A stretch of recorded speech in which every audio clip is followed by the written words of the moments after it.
Good afternoon, everybody. Really appreciate you all taking the time to join us for this event today. We know it's a very busy time of year, okay? End of year rush, and thank you for taking your the limited time you have to come talk to us about the fiscal challenges facing us in 2025. I also want to thank Chris and his whole team on the events team for helping pull this event together. You know, a few weeks ago, our team was talking internally about what kind of event that we wanted to do at the end of the year to talk about the fiscal challenges facing us. We were tossing around a lot of different ideas, different formats, and we decided to land on an event format that had two key aspects. First is we realized at the committee that we think we've landed on the optimal time for doing an event focused on debt and deficits. It has to be right at the end of the workday, so you flow right into the bar. Because we've been told these discussions tend to make people want to have a drink. Okay? In all seriousness, we also decided to try a little bit of a different format. You know, if you've been to our events before, we will often have panels with different policy analysts from different think tanks from around town talking about their different perspectives on issues of the day on fiscal policy, and we will often then be joined by a esteemed journalist to moderate those discussions. But we decided to reverse this, okay, for this discussion. Amid the uncertainty and the new dynamic political and policy environment that we face on these issues, we wanted to hear from some of the most well-connected, well-sourced folks on these issues to help us all navigate this new landscape. And so it's with that in mind, really excited to be joined by our panel. You all have their bios. I'm not going to read their bios, but just very briefly, we have Jacqui Heinrich from Fox News, Irwin with Axios, McArdle with the Washington Post, and Richard Rubin from the Wall Street Journal. Now, I'm going to get into our panel in a second, but real quick, first, I'm just going to set the table a little bit to talk about, from our perspective, what we see as the fiscal challenges facing the country in 2025. When the Trump administration and the new Congress take office next month, they're going to be facing what in many ways are, we think, probably historically unprecedented fiscal challenges. From a debt perspective, we're looking at debt right now as a percentage of the economy that is right around 100%. Within 2 years, it's about to surpass 106% of GDP, which is the record level that we had in this country right after World War II. Annual deficits are approaching $2 trillion. They are projected to be cumulatively $22 trillion over the next 10 years. Interest costs are the fastest growing line item in the federal budget. They are approaching $1 trillion annually as well. That is more than we spend on defense or Medicare or on all programs that go towards children. And if that's not enough, we have two of our major trust fund programs, Social Security and Medicare, that are projected to go insolvent within the next decade. So amid these fiscal challenges that they're facing, they also are facing numerous fiscal policy-related deadlines on the agenda next year. This includes the expiration of the Tax Cuts and Jobs Act at the end of next year. It includes the reinstatement of the debt ceiling.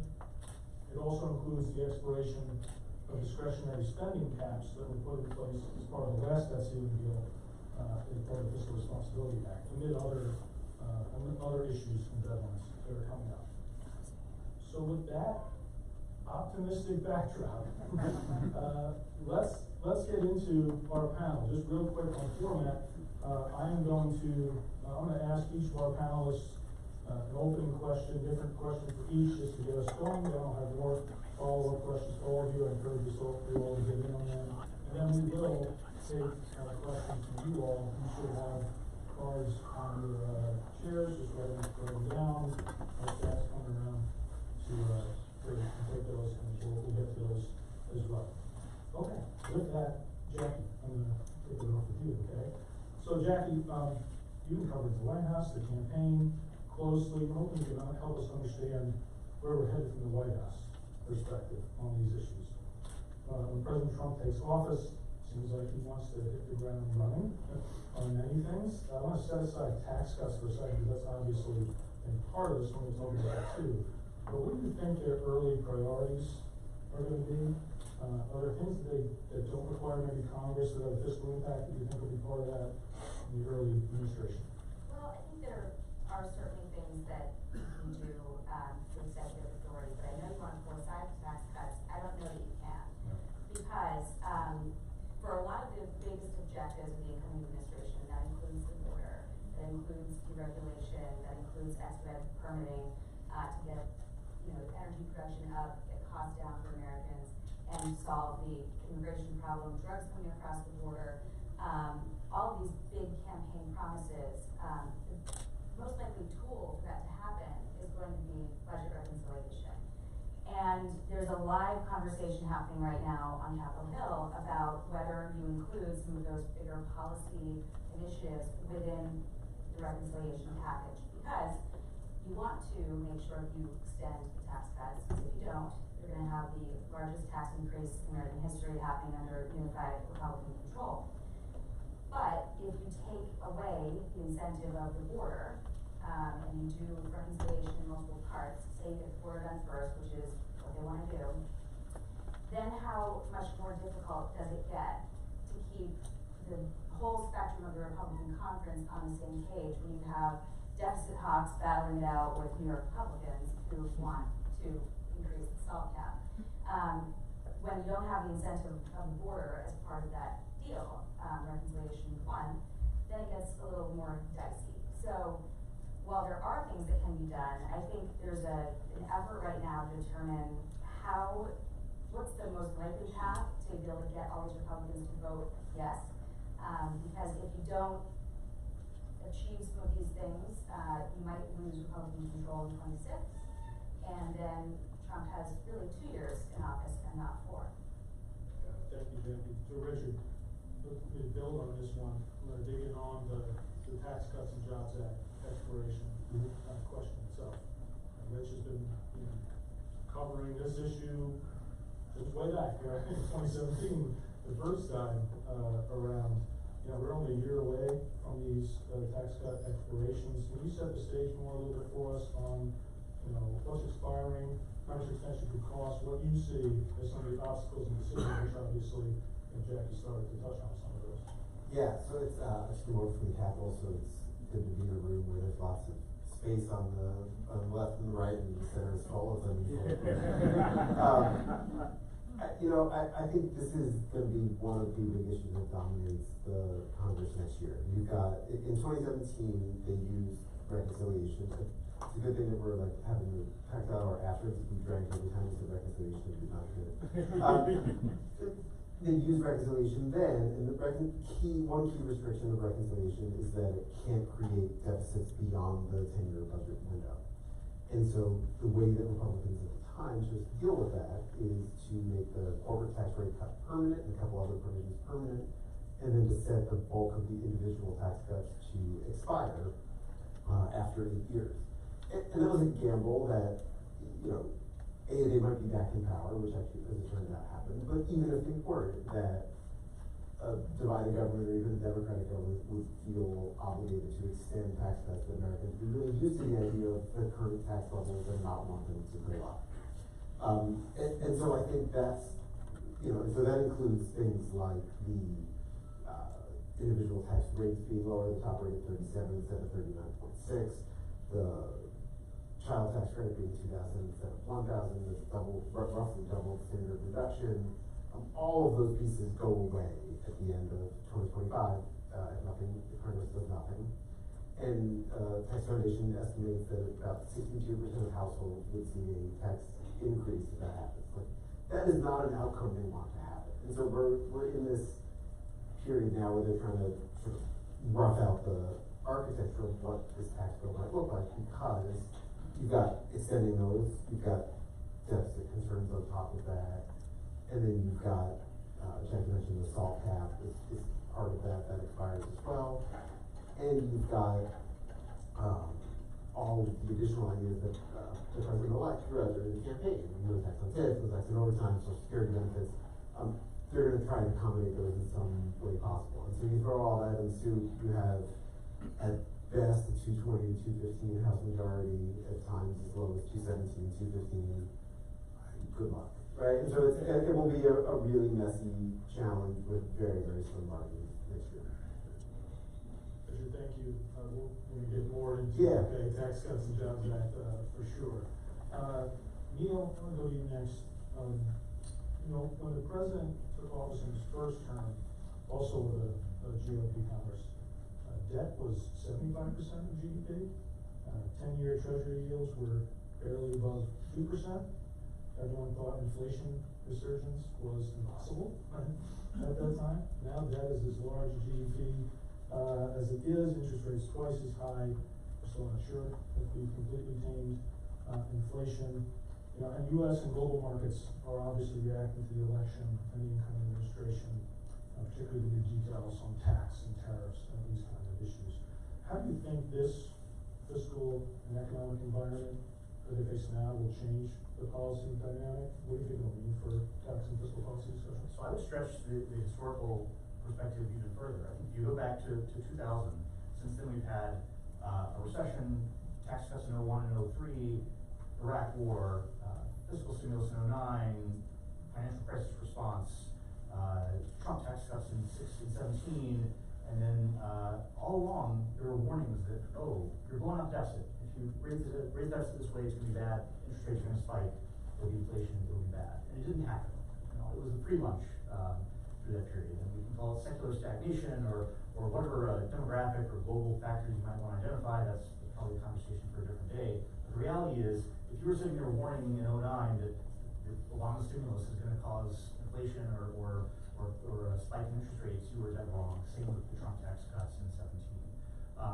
I believe that the $5 trillion in stimulus that accompanied the pandemic may have jolted us out of that equilibrium. And that's a lot of additional debt to pile on.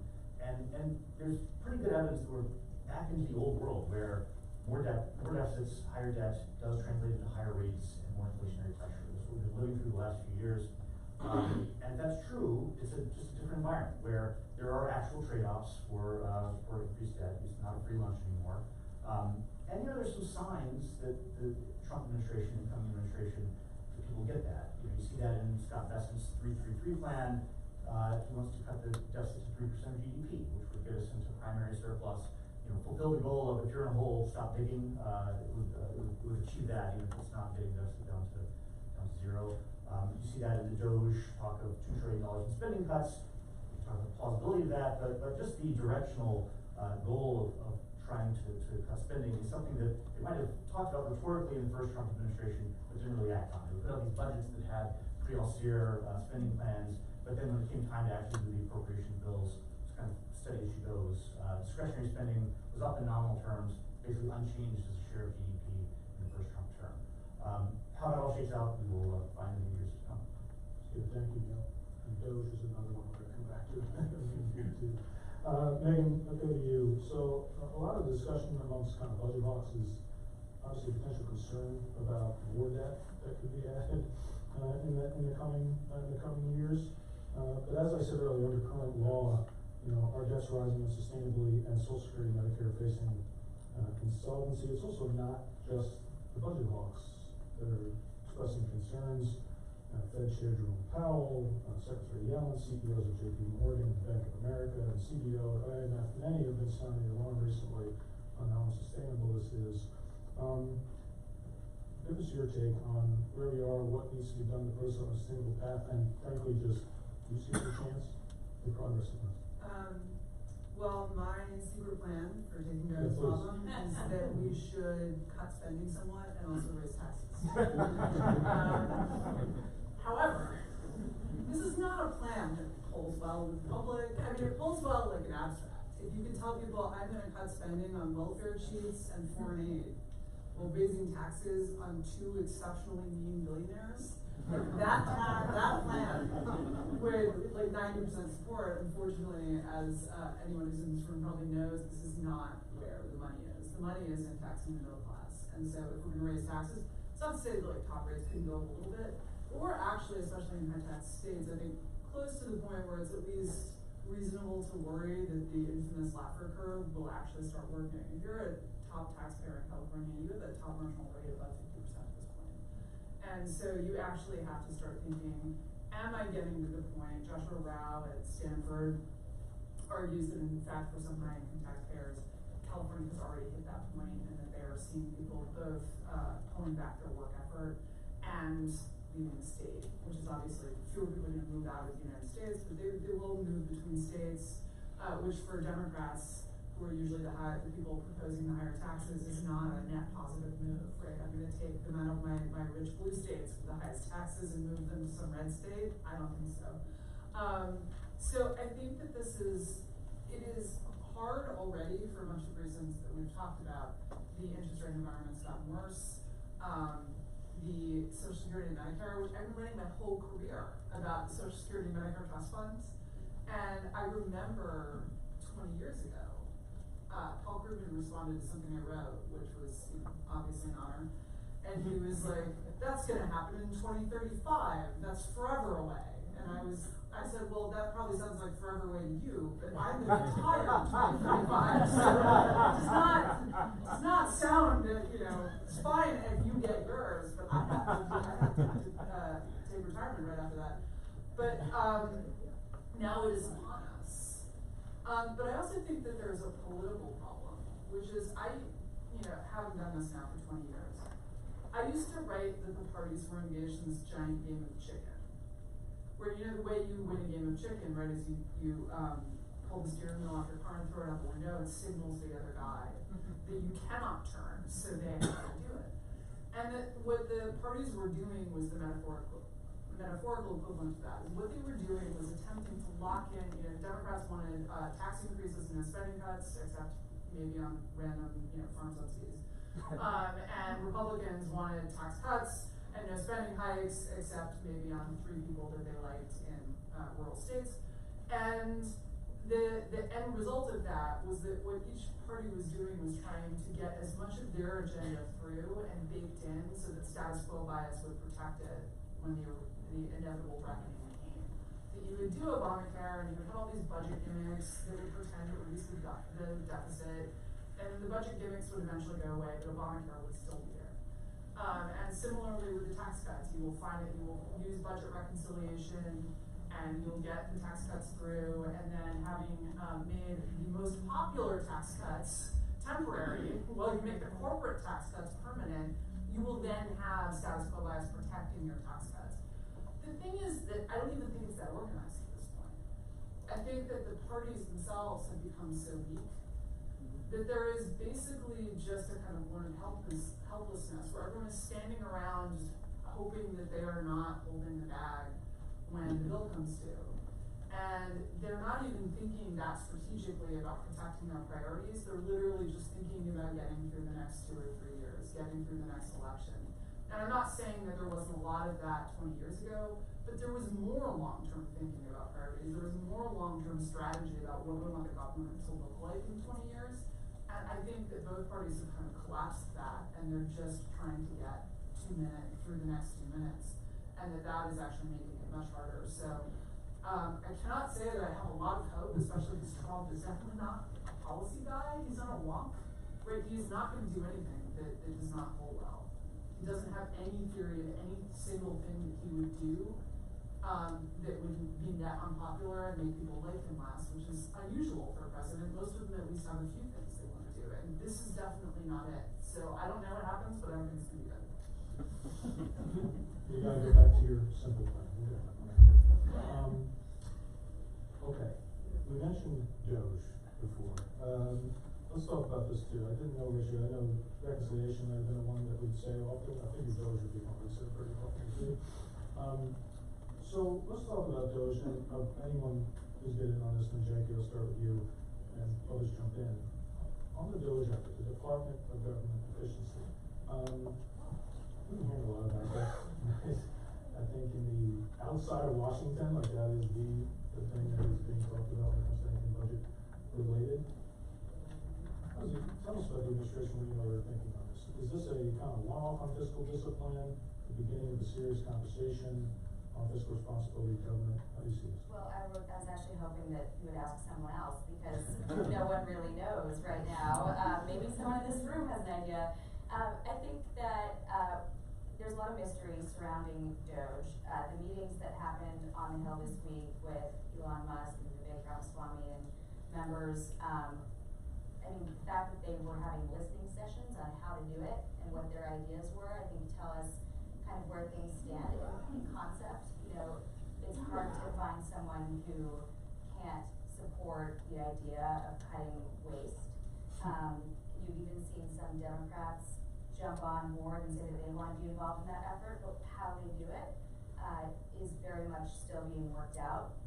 And I think another thing that, you know, you're going to be wrestling with, and this gets to what you were talking about earlier, is, you know, how you get something done. And what Republicans struggle with, I think, broadly, is the fact that they're like 5 parties pretending to be one.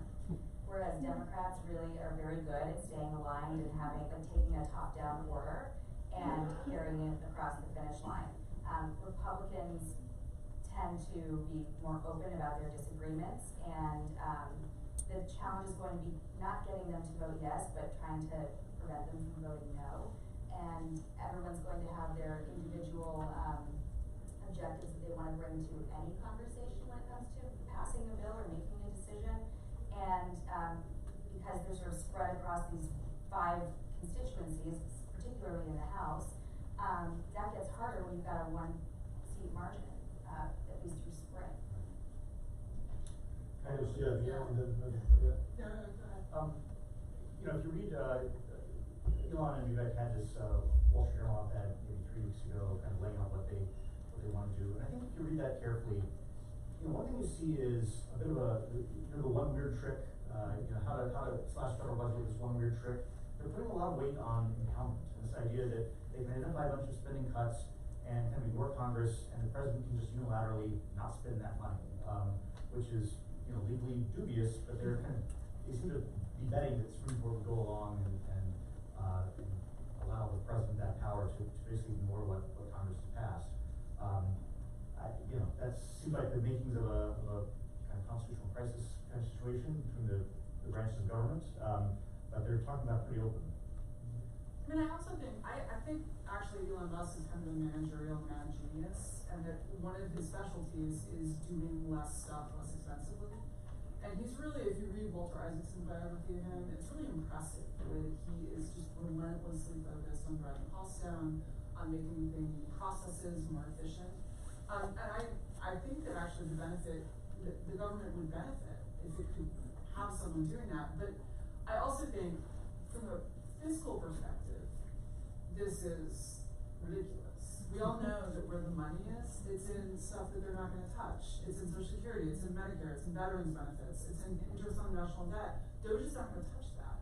And I think it's in some ways just a mistake about where the costs of bad government are, because I think there's a lot of bad government. There's a lot of bad bureaucrats out there. I think if you can talk to anyone in the federal bureaucracy, you will get many stories about all of their colleagues who are retired in place, and all of the crazy arguments they have where we just spent a month negotiating how we're going to sign Word documents, and it was like a drag-out fight that's, you know, sprawled across 4 offices, right?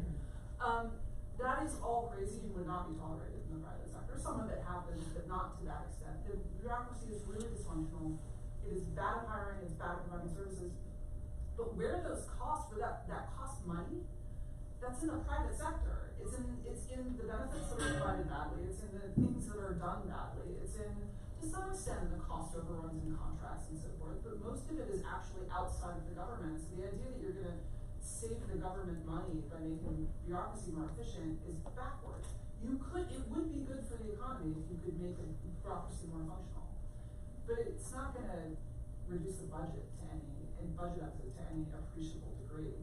And so I think it would be nice if Doge could actually do something about service provision, but I have to say that, for all my respect for Musk, if it comes to a battle between Elon Musk and the federal rulemaking process, when money is on the federal rulemaking process. Richard, comment on Doge? Only that, you know, a couple things. They talk a lot about sort of shedding federal workers, and that's some of what that can lead to is just more contract work. Like the work doesn't necessarily go away, like it just gets outsourced. And so it's a question about how useful and efficient that is if that happens.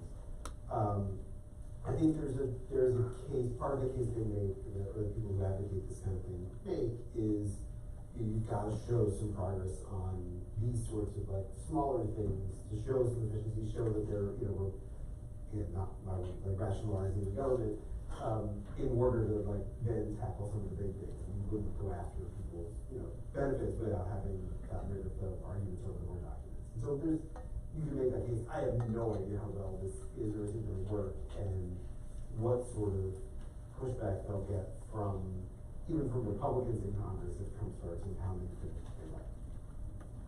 Okay, I'm gonna go back to tax cuts and jobs act. Richard, maybe hopefully go back to you first, and then others get in. I want you to maybe talk a little bit from what you know that builds on what Jacqui was talking about at the outset, about the, what do you want to call it, one-step, two-step kind of reconciliation here. What do you know about that right now? Number of resolutions, what can you add to that conversation?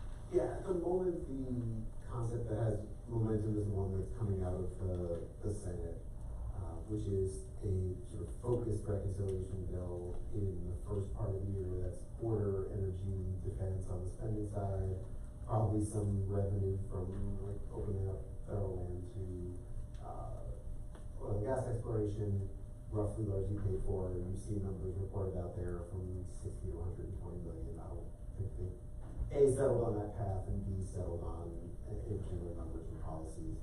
And then the tax stuff would happen as part of the second bill later in the year, sort of reflecting the knowledge that December 31st is the real deadline for that. The theory of the case is get a win on things that Republicans generally agree on early in the year, build some momentum, show that you can do things and move forward. You've seen Republicans in the House, particularly the Ways and Means Chairman Jason Smith, say, worried that we've seen this movie before, we've seen majorities have trouble moving two reconciliation bills through, and so concerned that like the tax effort will fall apart or not get over the finish line by December. And so he's been pushing to try and do it all in one. I think we'll see probably in the next, if not the next week or two, the next, before January 3rd, 4th, 5th, when they start, some resolution and decision on what that path looks like. Thank you. Anybody else want to comment on what they know about the one-step, two-step, is what we're calling it? I do have some news that developed today on that. Sort of the discussion on the Hill was whether Mike Johnson was going to take up Jason Smith's position, because his committee is very concerned that if you don't include tax cuts in reconciliation 1, it doesn't happen. Johnson has been someone who doesn't like to sort of take a position on things. He likes to have them naturally evolve. We saw this with the reauthorization of FISA 702. There was a lot of infighting between the Intelligence Committee and the Judiciary Committee, and we sort of let it all play out for too long for Republicans to be comfortable. So they were all waiting to hear what Johnson would say, and Ways and Means Republicans specifically were hoping that he would come out and support them. He said today in an interview on Fox that has not yet aired that there will be at least 2 reconciliation packages, so taking up the Senate position. And they're still working out whether the tax cuts would be part of that first reconciliation package, but that they are definitely going to go with a multi-pronged approach. The worry there for some is that if you don't include it in the first round, I think Boone said it would take 10 weeks to write. So now you're getting into March. Now you're up against government funding deadlines. And everything gets a whole lot more complicated. So we'll see, if they can pack that in there. But right now, definitely 2 packages. Got it.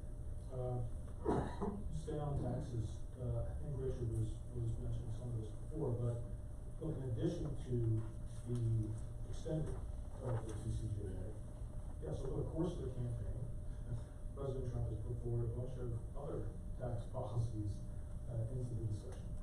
Among them, no taxes on tips, no taxes on Social Security, no taxes on overtime. Are I'd love to get anyone's comments on this, on how they see, what they know about how realistic it is that some of those get into this discussion, and if so, which ones, maybe more so? So I'm bad at handicapping, but I do think it's important to think of some of the trade-offs that will be happening within the Republican caucus on this, which is, on one hand, you have the reconciliation instructions, whatever the deficit number is that they can work with. And then you have what conservative philosophy since Reagan has held to be pro-growth tax reform. So on the corporate side, primarily R&D tax credits, things like that. And every dollar that you apply to cutting taxes on tips or Social Security or deductibility of auto loans, any of the ideas that came up on the campaign trail that in Republican conservative philosophy are not really pro-growth, it's maybe some demand stimulus, but really just creating winners and losers. That's a dollar that goes to those cannot go to pro-growth stuff. And that's an inherent tension that's going to happen, and as you alluded to, with extremely thin margins, especially in the House for the moment. The Senate too, it's not, 3 seats is not a massive margin. And that's why I agree with the idea that this is not going to be a first half of the year. So, the idea that you have to get closer to the real deadline to force some parts of the 5 different parties that are part of the Republican Party to say, to get this over the hill, over the hump, I have to compromise. I think that is just an iterative process that takes time, however the exact details work out between those trade-offs. And I think this sort of goes into the status quo bias that Megan was talking about before. Trump, for all of it seemed like he was throwing stuff out there all the time in the campaign trail, I think tapped into something very real about the politics of this tax bill, which is the idea that Republicans would go through a lengthy, difficult negotiation and come out of it and say, America's good news, nothing has changed. Is not politically saleable, right? So these things are catchy and they don't, to your point, they don't fit with what Republicans have talked about in tax policy necessarily for decades, but at least they're a deliverable. The Republicans can, having passed some version of them, can say, we prevented a big tax increase, Yorkers, we solved the SALT thing a little bit for you, offered a couple other things, and we did some of these things that Trump wants, and then you have something to campaign on, not just things are as they were. I think there's a real tension there because, I mean, as we alluded to earlier, right, they're now facing something that no politician has faced basically since Bush, which is the market, right? That the market, I don't know why, they took like a 20-year holiday from just caring about U.S. fiscal policy. But the markets appear to have tuned in a little bit more. And that means that there are going to be potential reactions as you see stuff changing, as you see various policies being mooted, as you see numbers getting bigger or smaller, that you're actually going to have these issues of watching things happen, possibly in currency markets, bond markets, even the stock market, although the stock market seems more sanguine about the Trump administration than almost anyone else I know. That those things are going to change how this evolves in a way that just hasn't been true since the 90s when we were trying to get what were some very high interest rates down. Now, we're still below where interest rates were in the 90s, so maybe there is some room to just say YOLO, I don't care. But I think that there is at least kind of a small chance that too is going to play into these negotiations in a way that we have not seen in the early decades. I also have there 2 very recent examples of developed bond markets reacting to fiscal policy. In the UK, there was Truss 2 years ago now, and what's going on in France right now. Now that's debate the exact cause of what's happening to French and what was happening to UK yields, but it's a sign that something's a little different than it was 5, 6 years ago. Jacqui, I don't know if you just any more to add to this in your reporting, just of all these different traditional priorities on taxes that the president put out during the campaign, are there any you know of that are more salient within the administration than others, or how they're approaching it?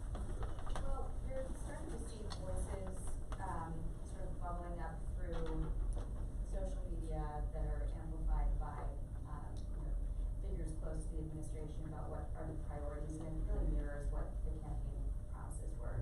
No taxes on tips, Social Security benefits. You also have, the border, and I know we talked about this from the very beginning, but it's sort of intertwined with the tax stuff, because when you are thinking about having, defense spending increases, border wall, construction, CBP, and ICE, expanding their workforces, and then also permitting reform, doing statutory overhaul of like the Clean Water Act or the Endangered Species Act, some of these things that they want to weave in to bring prices down and solve the problems of border. You have to put that through that policy, whatever policy you can agree upon, into the reconciliation package, because that's the only way around the 60 vote threshold.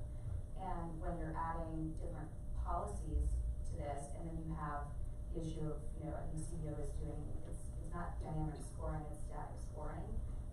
So promises being made, and then voice like today, Hugh Hewitt wrote that the reconciliation package needs to include all of those things. Because if you don't include all of those things in reconciliation 1, reconciliation 2 ends up not happening. And then it gets to the question of credibility, the campaign promises. If you don't deliver on the things that you said you're going to do you lose your majority in 2 years and then hit a brick wall in terms of getting anything else done? So the answer is everything, but specifically the stuff that people talk about online. Rich, I'm gonna ask you one last question on tax. I didn't get in on it if you want, but I assume you may best know the answer to this. In budget policy world, one thing we're greatly paying attention to is the debate over what baseline they're going to use either for the tax debate. Can you add a little bit to that conversation on what you know about? I mean, they're talking about it at this point. I don't think there's a firm decision, and they have to put it in a budget resolution. The question is whether you have a current law baseline, which is what we've used in the past, in which case deficits are, it's the 22 trillion that we talked about before.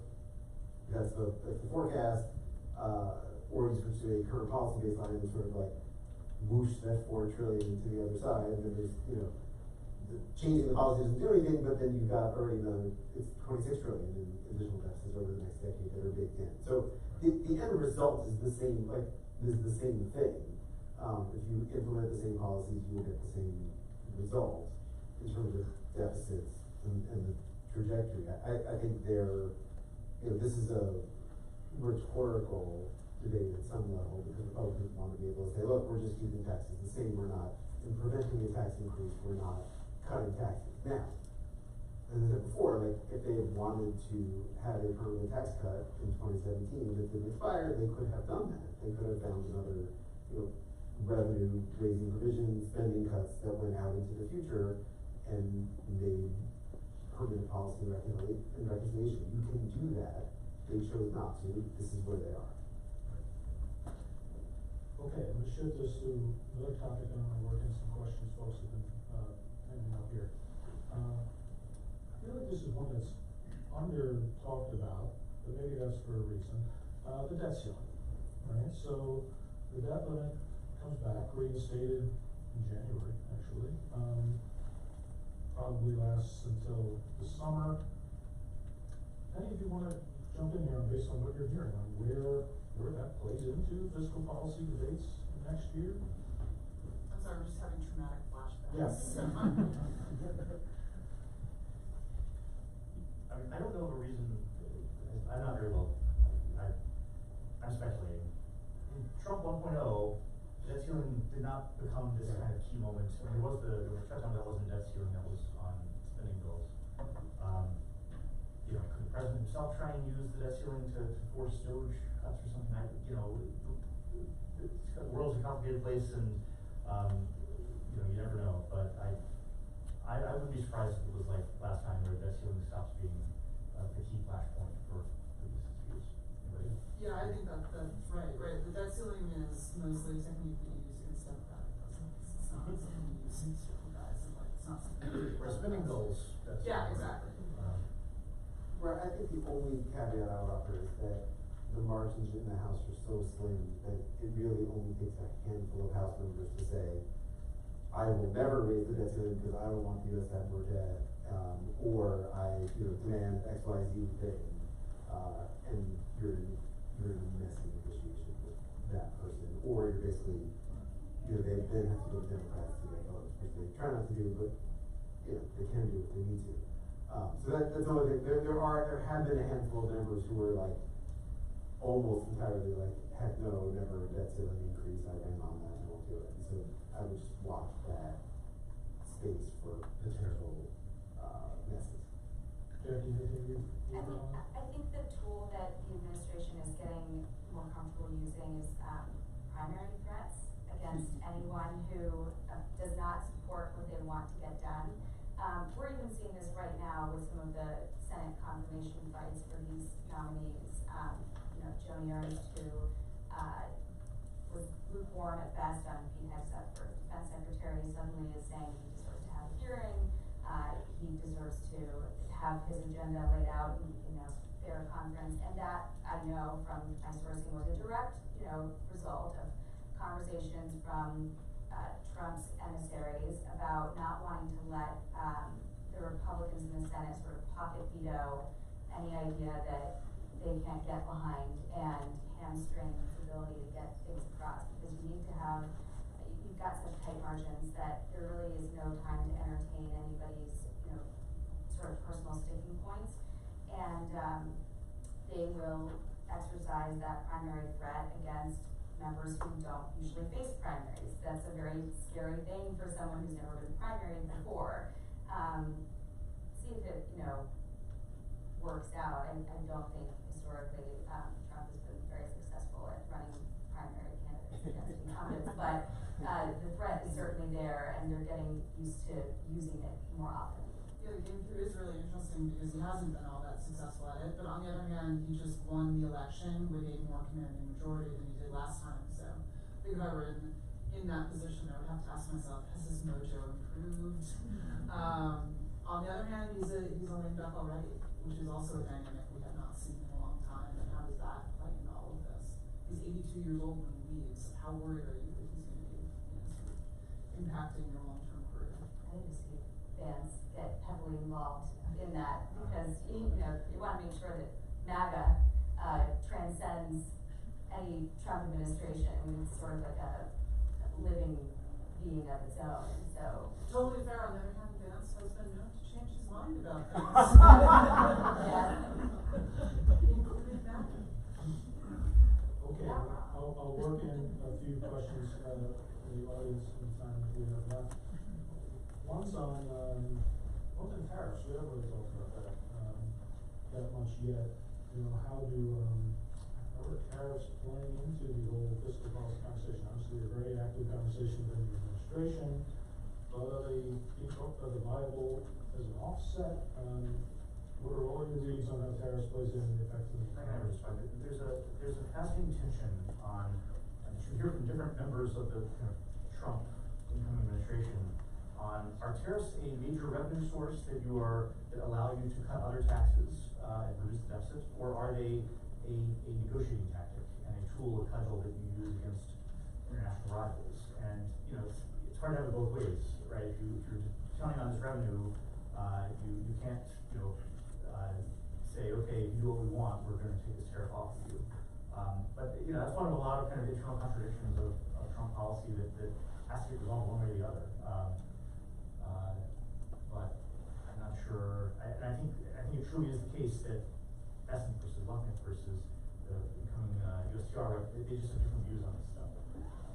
Yeah, I think it's not coherent to think of this revenue source. Which is not to say that they're not, but I mean, you would need a tariff of something like 70% to close the budget deficit.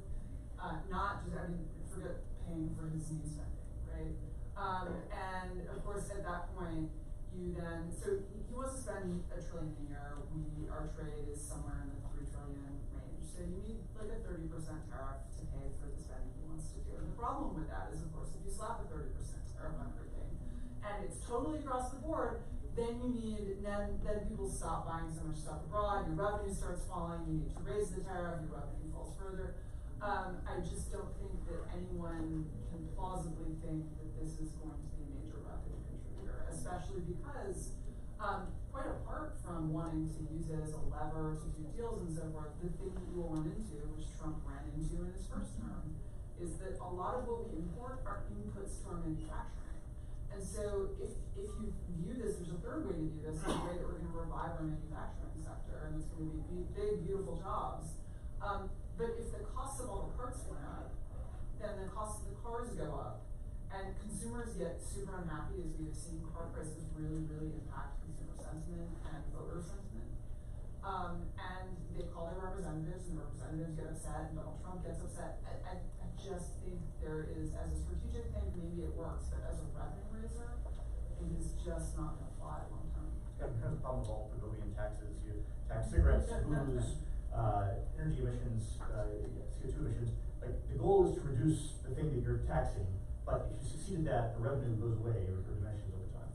I mean, two things. One is that you will see, even if it doesn't count as a revenue source, you may see Republicans point to it, and it can be a non-zero number. So if you look at what CBO put out last week, they said, revenue over 2018 to 2024 was 1.5 trillion above projections, and they said about 20% of that was due to the tariffs that Trump put in the first term. That's like $250 billion is a lot of money, right? So you may see them say, okay, maybe our bill doesn't fully pay for itself or whatever, but this thing's happening. The other effect you got is on the growth side.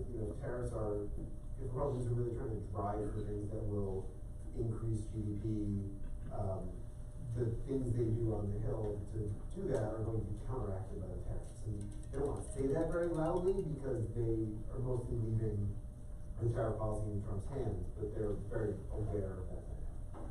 Thinking about tariffs in a much more abstract way, obviously Trump uses the threat of tariffs to drive negotiations on other issues, like we just saw with Canada and Mexico, wanting to address drugs coming across the border, illegal immigration, and force those conversations in very short order to happen. But with respect to China, you hear Trump talk a lot about wanting to end the war in Ukraine. And obviously, if that war ends, energy costs come down. But how do you do it if you don't fund Ukraine anymore? One of the ways that you do it is you split Russia and China. And you saw him threaten BRICS countries with 100% tariff on all imports. And that was sort of a subtle message to Russia and to China about That's all. about what he wants to get done with that. So I think the biggest challenge for Trump is going to be his approach to China and how you use China to get at Russia in order to drive these sort of economic initiatives that you want to see happen, bringing down the cost of energy. So I hope that answer made sense. In my mind it did, but that's how I'm watching the conversation. Yep, absolutely. All right, I'm gonna go to another one. Question is very simply, what about entitlement reform? What about entitlement reform, right? The big ticket items, obviously, Social Security, Medicare, obviously included, I guess, Medicaid entitlements, this conversation, maybe that has some more salience in the upcoming Congress. We don't want to get in here on, I don't think we know like the answer, but how realistic it is for serious entitlement. I think the fact that Trump was campaigning on not taxing Social Security benefits, which goes to pay for Social Security, and Medicare should fund, that tells you that we're not going to do anything on Social Security. I think the fact that, maybe you'll do something on prescription drugs, which would in fact be the worst way to try to balance the budget, but, or to sort of solve some of Medicare's problems, because this is the stuff that actually kind of funds critical innovation. It's a relatively small part of our overall healthcare spend, and it's easy to lack on it because it basically the money goes to a few districts and a few places instead of say cutting hospital reimbursements. So there's a hospital in every district, and that person is going to be at your congressman. The administrator of that hospital will be at your congressman's office the day after you announce that you're going to do anything with any kind of reimbursement. Similarly, there's doctors in every district. And so, but on the broader healthcare reform, look, I think the instructive example of this is Anthem in Connecticut, in New York, and New Jersey, announces that it's going to implement a Medicare payment rule that basically says, look, if your surgery takes too long, anesthesiologist, you are not getting reimbursed for the extra time. And the problem with doing anything like this is that healthcare providers are really, really good at putting out heartrending.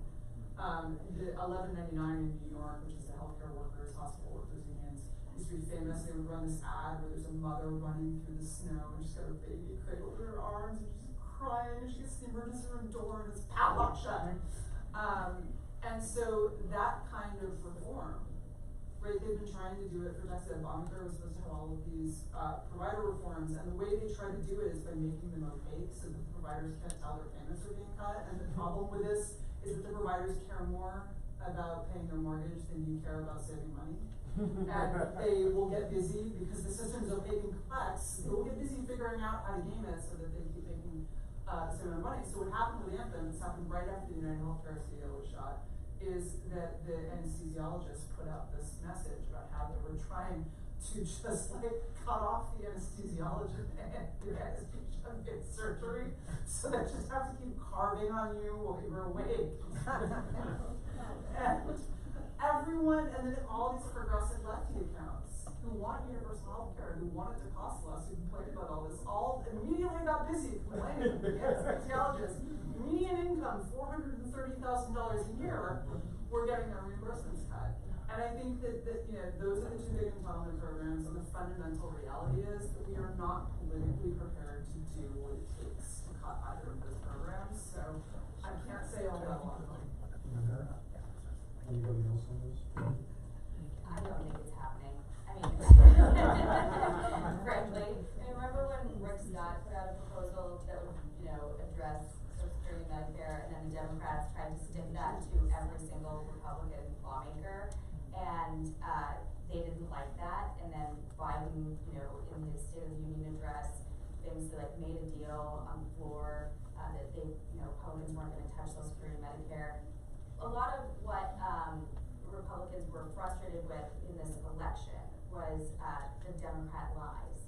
And so I think, you know, when you have Democrats saying that Republicans are going to raise the age, they're going to, you know, touch your entitlements, and Republicans are saying, no, that's not true, and Rick Scott does not represent all of us, and in fact, they like made sure that Rick Scott walked the plank for that. You know, I just don't see them coming back around to that discussion willingly. And you know how Washington works. Like, there's literally no incentive to do anything until it's already too late to do something. So, unfortunately for everybody. Okay, I'm going to have, I think, one last question. Hoping each of you might be able to comment on this one before we wrap it up. So, this question just relates more broadly to the election, and what takeaways there may be from the election as it pertains to the issues we're talking about. Right? A lot of people are reading a lot of different things, right, into what this election outcome means. I'm curious how you see fiscal policy playing a role. Obviously, inflation was key voting factor, something key voting factor, and that's obviously relevant in fiscal policy decisions. But I'm hoping each of you might just opine on your take on how you read the results of this election and its implications on fiscal policy. You want to start, Megan?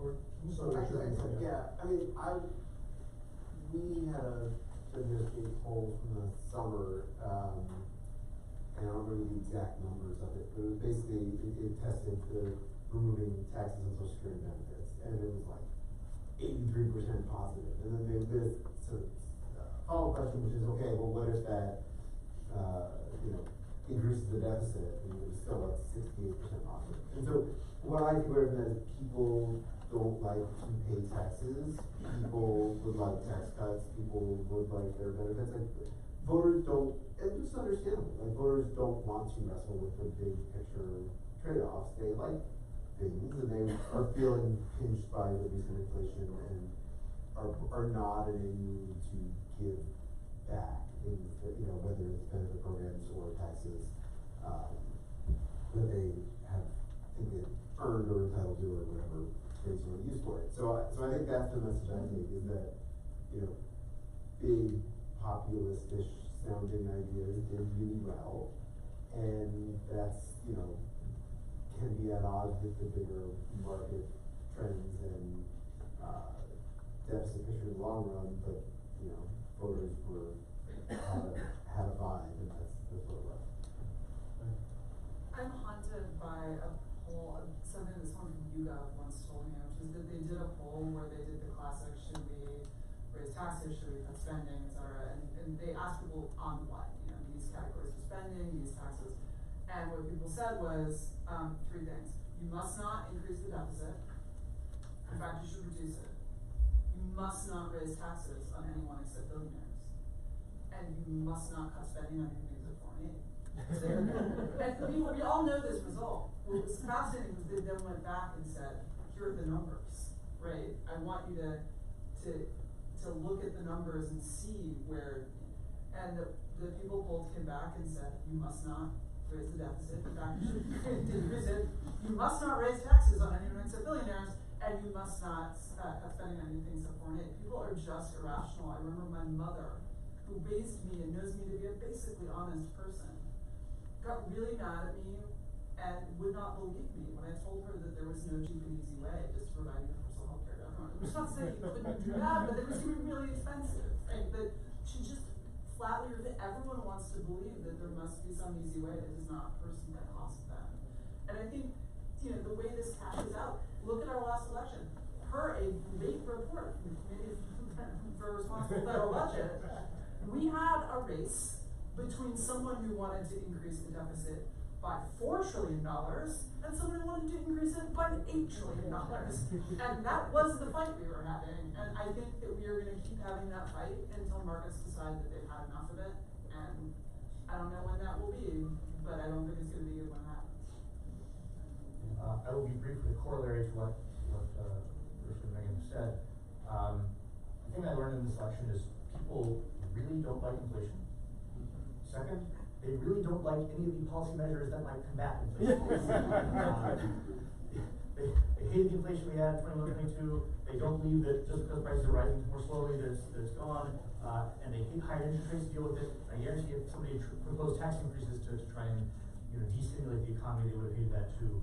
And I think that's just what we're doing. I think we've heard the sort of post-mortem on the election ad nauseum at this point, but the thing that I'm watching for and that I'm personally interested in seeing where this goes is we were all watching this sort of shift toward renewables under Biden, not just for the environment, but also as a jobs creation measure.